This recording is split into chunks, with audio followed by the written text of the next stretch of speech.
bisan ato na siya sa ako nagapati ko yung nakapauli na to siya kay Lord din siya. Kay ang aksyon niya nga paghatag sining lugar na ni dako na siya na ebidensya naging tandog siya sa Ginoo. Palakpakan nato ng Ginoo. Pero syempre wala na si Tatay Berting. Ari ang asawa niya, hindi na si Nanay Virgin. So, nagpasalamat ako nga, siyempre may mga bata sila. Huwag kita kasulatan dari, hindi man aton kay Lord ne. So, kita yun, wala. Pribileyo. Balaan mo, gusto ko i-record yun nga, kao na bata, na nagkadto kita dari sa Greenfield. Sino na ni Mulos sini? Sa Mac Greenfield, sino na ni Mulos sining building? Si Pastora? Ha? Ay, tatlo lang ang bilog ang ni Mulos. At itaas di ang taga Greenfield, di kung wala ka mara ni Mulos, di? Taas? Nakapanimulos pala ka mo sini? Oh. Kami, kadto diri, pila lang ka oras. Gadala pa tamong kwarta. Pagkaon, papamalay-balay pa kami sa inyo. Butsi nga nun, why kami nanimulos sini, din pagamit ini sang tag-iya para tani sa inyo. Pero kung wala natin iniging panimuslan, ato na naiya nga may pagpili. Kay tani ang church niya ini, amo ini ang magpauswag sa taga-tantaman. So, pipila lang ang nagbago. Damo gasimba o anon. Tungod kulang kita sa pagkilala kay Jesus. Lesson learned ini. Hindi kita magsigi ka religion. Kaya ang religion hindi ka salbar. Kung maabot na ang sintensya sa Ginoo kag magkalamatay ng mga tao, dira kita magbalaanay kung sino ang ginaprotektahan sa Diyos. Kung magbubo na ang Diyos ang iya akin sa mga wala kakilala sa iya, dira na kita magbalaanay kung sino ang ginaprotektahan sa Diyos. Amuto ang iya tao. Alakpak. Kabalo ka mo, nagkantugid kami dire for 19 years, almost 2 decades. Halos dire ka pasalamat ang mga taga-Marbel, layo pa na. Why kami gauntak dire? Nagabot sa panahon na may in-assign ako dire nga pastor. Siyempre nag-suffer kami. Nag-suffer ako kaya hindi ko pwede ambal sa inyo nga anong rason nga na andula. Pero kailangan mabalaan mong gyapon Nagpasundayag sila diri, kaga pamalay-balay sila. Natingala kami, gagasto ba kami magkanto diri? Mga ni, istorya kami ni Pastor Raymond, na kapamalay-balay ng tapastura, kapanghatag manta, nga galusot pa sila to sa sa mall. Galusot pa sila sa dati mo nga gina-assign diri. Tungod sa chismis.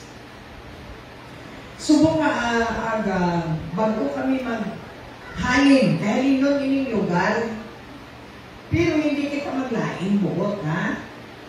Halinon lang naton sa lugar na gipili sa Diyos. Karon kay willing gid ang mga barokilyo, tindog ka mo. Ang mga yung whipping profit ko dire sa Greenfield, kahit pa paano, may ara na nagtubok na yung disciple nila. Dahil hindi mga barokilyo, bilog na pamilya, tindog ka mo rin. Obviously, mga utod, bago ako mag-wali, kabay pa ang balon mo sa tupad, di ka matulog, kay kada makakita gali ko sa kakatulog yan, hindi na mapunggan. Syaro, sa presensya kita sa Ginoo. Alright. Matindog sila kay gusto ko na last service na ito ipakita ko sa inyo ang pamilya na Baroquillo. Dahil diri ka ba? Testigo. Wala kay sugid kung wala ka ka-experience ng pagbago sa Diyos. Una, siling sa Biblia, ang simbahan, grupo sa mga tao na nagatuo sa Ginoo. Nagatuo bila mo sa Ginoo? Okay. Hindi nga kita magtuto o magsulosimba, kundi batong tagin ang balaan ng Espiritu na maghatag, magsulod sa aton. Kaya siya lang makapabago. Isa sa mga naging disciple ko, personally, ining gamay na babae ng plahibi. Wala na siya yaway ka man istorya na malain, pero kahibi lang siya. Mag-istorya ka sa sadya, mahibi lang gapon siya. So, ako na nakita sa Diyos ang iya tagipuson. Sa una, napadala lang kumibuga sa iya para hindi siya makigang ka ba na iya kay makigang ba na mag-disciple kami mag-Bible study kami dito kay Nanay Juliana. In memory man ni Nanay Juliana, damo na ba na una sa aton, mautod. I'm sure, si Nanay Juliana, lalagay dyan sa piling ng Panginoon. Ilang pala ang tinulang na nagabal-habal, makadtulan din ang mag-Bible study.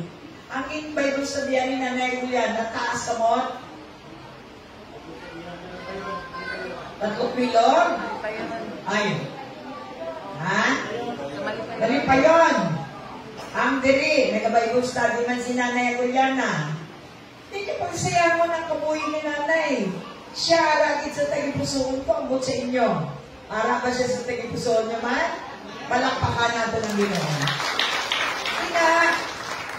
Ini pamatuod. Pamatuod witness. Hindi perfect, bigando din kayo ni si Rubilin. No, siya sa grupo nila, pati gani sa may book, siya na pala hindi. So nakita ko na kada mag-ampo na gani kami na madala ang pamilya sa Ginoo, hindi naman siya. Kaya bilang yapo, huwag ka kaubusan sa luha. Ako na ang tumuran. Palakpak. Through thick and thin, nakita ko si Glo pag siya so far na nagapindog sa akong likodan. Duha sila, naligidlo. Pamilya ko dali man sa right. Isampol kami sila, kaya mo yung mga buhi ng mga testigo ng Diyos, yari diri. Okay? Dali kaglo. Alright. Sa unang bata, gamay po ni. Karoon man nagpakasal na. Palapakan na natin ang ginawa. Alright. Ako iba na mo?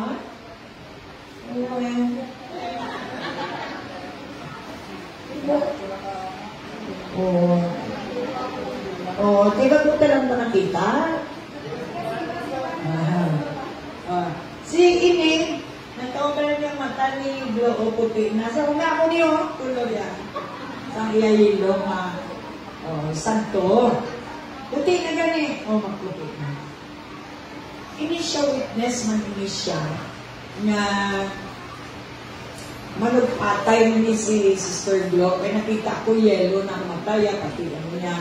Kita mo man ba, hindi ka naman po ang doktor, balaan mo na gid ang yan na kolor, hindi na mayo. Pero, wala ko na iya ginakarulya, wala ko ginasago. Sa pagpanguyo sa simbahan niya ini, nag-ayo si Glo. Kung gusto sa Diyos, natatapon niya ang bata niya, nakachansa siya mag-alaga ng anak niya, pati ang iyang pamilya. Tungod din buhi siya sa Diyos. Siya mismo makatestigo. Ang man si Rubilin. Ini sila, lain kong disciple mo ba, yung disiplina mo. Tama ni sila na agyan niya saway sa akon. Saway may dalang pagtuon. Pero ini si Rubilin, nga ang iya lang din kami, makita mo sa request ng pamilya niya, masalbar, ang pamilya niya, masalbar. Pero may maestra na siya. Sila man ito ka, anong puro padala, kung dali ka mga mugas, kag mga sudan, para hindi sila makigan.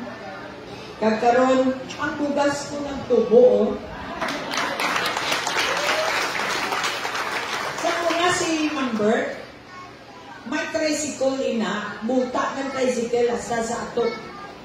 Pastor, ipadala ko na kay mag-ulak ni harvest. Ginlamuhan ko si Nanay Virgie nga, may pa si Nanay Virgie ang una na patay kay para natuloy-tuloy ang bugas, diba? Nang makibaw. Siguro ang unang cause ng anong mga bata niya, kahit siyempre hindi ko kabalo pa anong niya pag ginambal mala. Siguro ang una pag ginambal ni Nanay Virgie. May na, patay! Siyempre masakit. Pero nangayo ako patawad sa iya. Balaan niya nga, ang treatment ko sa iya, ng pamilya bala, maging ginlahog ko siya, ano kaya kung una ka ng patay, tani, damo, takon, sinako kay Member. Pero ito, gintabukas ko ang mata niya nga tani, nga legacy sa Kiyabana, tani, no? Ginano niya, ginugdan niya, sigurado, tanan niya nga pamilya, masalpado. So, ini tanan, ini ang kabataan ni Robilin, gagmay pa ni, no, amo na gani, Bible study kami, galagas-lagas sa bata niya, ay nabantayan niya pa din, ginagawa kanya din, hasta na nakatuon siya, naging mapag-uon sila, si Glo, si Nanay Virgie, naging mapag-uon sila sa pagtindog din. Nag-abot ang panahon nga 3 na lang o 5. 3 na lang ang naggasimba din. Ambot ang natabo kung sa mga tanong pa, dinutangan sa napunan sa mga apantong group o ako gina sa church. Naghambalan ba na kung tama na maisara na na. Naghambal din ako diri. Bisan 5 na lang, pero 3 lang to yata ang nagpakita. 5 na lang na may ugat, nagapati ako. Buhion ina sang pulong sa ako. Kag nakalabot kita di sinuibi, sa kaluoy sa Diyos. Para lang i-prove na ang Diyos ko buhi. Diri may ara ako nga nakita. Puno na sang kalayo. Pero hindi kasunod ang kalayo diri. Ang mga nakita ko sa itong time na nagbibigid ako. Kalayo. Buta sa kalayo, pero hindi siya kasunod sa bintana. Ano ang butsing ganon? Hindi matandog ang iya.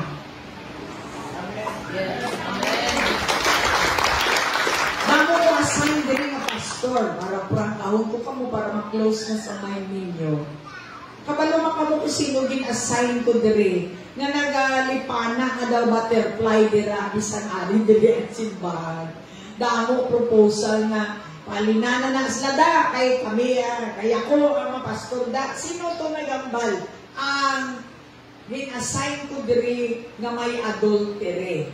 Ano nang mabalaan ninyo nga aging palin ko kay naga-adultery. Kamo, gusto niyo bala ang pastor niyo ga-adultery?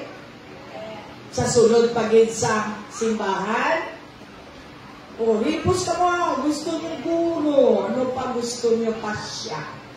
Hasta karon nagalabot sa akon, ang bata niya nakikita ang text na nangangalon niya pa rin. Harapin niya siya sa akin kasi hindi dapat ito injustice naman. Kagabi, isiling ko kung di ako magpakilala, daw ginabali wala ako sa tao. Abi ang bala sa imo to pag kinanlang gali magpakilala man pa. Kung sino kita, para hindi kita tapak-tapakon. Tama bala? Amo gani nag-eskwela kita, agad to mamayala kita laban sa mga nag-aapi sa ato. Balaan sang Diyos na sila din palangga ako. Pero sadya talaga na may tao, mabisan yung palangga mo, doble pati asawa, gapangawat, kwarta. Ang bala sa imo tupad, walang bait-bait talaga pagdating sa pera. At sa ang bala sa imo tupad, nang kagwapuhon mo, ay kami nabalaan. kita ko diri anong natabo sa Greenfield, naging rescue ko. Tigulang na niya, nagbuto ang mga espiritu. Tapos may ginaparwali diri nga wala ako kabalon. Telang natabo na poison din ang Greenfield. Kabuling, nagbuling. So, syempre, i-rescue ko na, kaya ako ang pastor. Kagkaroon ari ka mo, kabay pa, nga kung diin man ka mo magsimba, basta simba lang ka mo, why ako yung dalagas sa inyo. Kamu dapat ganyan maglagas kay Jesus. Tama ba lang? Magpakita ka na sa amon na example, bahala na kamo. Amo ba lang na yung trabaho natin, Pastor Raymond, hindi kita din mag-struggle. Sige ni Lord, isugid sa ila. Ang may nga balita ko na bahala. Oh, di ba? Yan, pagkatapos mo isugid, kaulit yun. Celebrate. Palakpak. So, nagpasalamat ako. Ining pamilya nga nila, deserve nila ang ilang desire nga tagaan sila sa extension sa aton paghigugma nga mapatindugan man sa mga Muslim. Kaya ang church, mga utod, ang purpose ni hospital. Kung tani nagsilimba ka mo diri sa panahon nga naghambal si Rubilin, huwag ka tani na ICU. Tama ba lang? Galing lang, balan mo, ang aton nga pamilya, ulihin magpati mo. Pero, nevertheless, dimbuhin ka pa sa Diyos. Kaya bali pagsabat sa prayer ni Rubilin, amo man siglo, both sides, kat ang sino man nagdagalago. Kung gintudo nyo tani, ang pagserbisyo diri, kay ini hospital. Ini eskwelahan. Ang mabatian nyo diri, alam. Kung sige ka mo simba, hindi gid ka mo magmango. Mag-alam gid ka mo. Kaya ang Diyos nato, maalamon. Palakpak. Nagalabot kita. Salamat kay Pastor Raymond at kay Pastora Sally.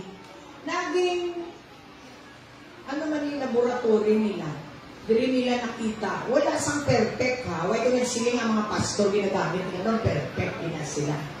Nagbalik sila kaya gusto nila i-prove na gusto nila magbago. Katuan ka mo diri. Imbitahon ka mo diri. Ano ang motibo nila? Nabala nila gasimba na ka mo. Bebe? Ano ang motibo nila? Gusto nila. Sudlan man ka mo sa pangangalon niya. I tell you, ang prutas ng tao, pag hindi siya nagbago, hindi mo din makitaan Hesus Kristo. Kilala niyo kung sino ni sila. Aware ka mo na magamit sila sa Antichrist.